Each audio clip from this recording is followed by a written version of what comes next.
Welcome to the thought for today with Monica Kincaid. I need to explain the thought, this ain't for the pretty people.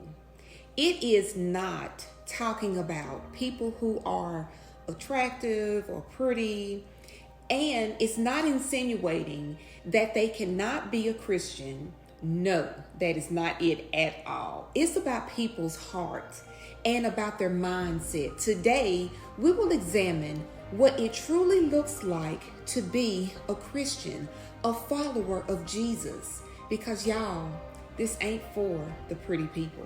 The word pretty is described as pleasing to the eye, attractive in an elegant and graceful way, fine, good, and nice.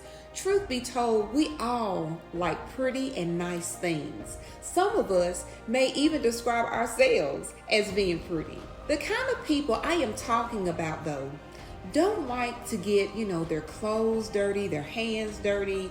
They're uneasy or bothered if they look a certain way. They aren't the first in line to work at labor-intensive jobs. These kinds of people are concerned with how other people view them. Well, a life that is submitted to Christ ain't for the pretty people. Mark 5 describes a woman with an issue of blood who crawled her way to Jesus.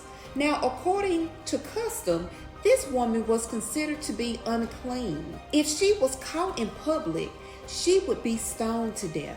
However, this woman, y'all, went to Jesus anyway, knowing that if she could just touch the edge of his garment, if she could just touch him, period, that she would receive her healing. This act of desperation ain't for the pretty people.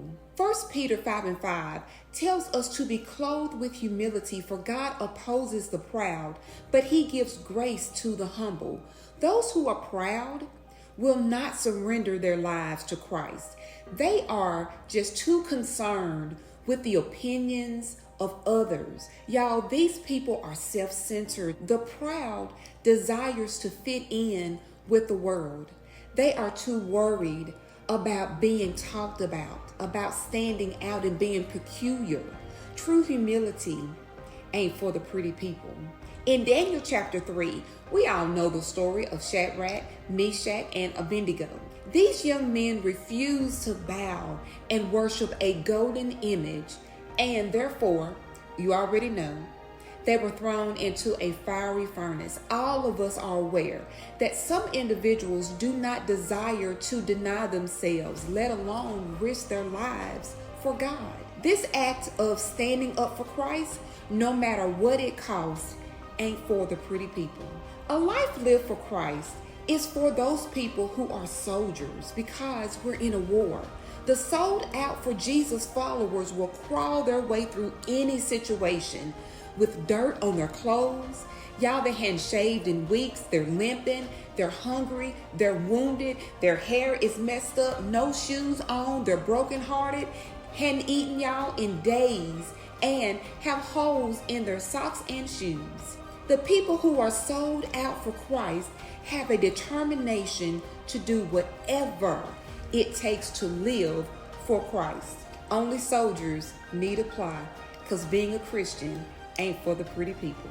I hope and pray that you were able to examine your motives and also examine your heart with this particular thought.